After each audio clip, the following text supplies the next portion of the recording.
राज्यात गेल्या काही दिवसांपासून गुन्हेगारीच्या घटनांमध्ये लक्षणीय वाढ झाली आहे।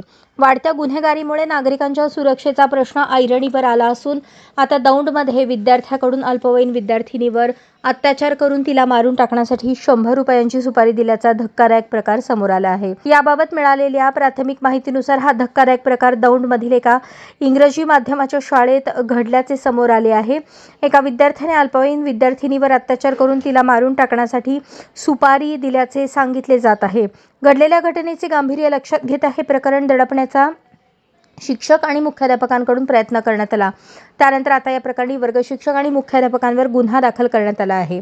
गेल्या काही दिवसांपासून पुणे शहर आणि ग्रामीण भागात गुन्हेगारी घडण्याचे प्रमाण मोठ्या प्रमाणात वाढले आहे।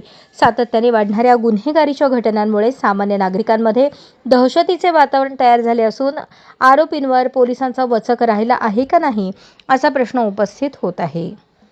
अशाच नवनवीन अपडेट्ससाठी जनता राज्य न्यूज चॅनलला सबस्क्राईब करा, लाईक करा आणि शेअर करायला विसरू नका।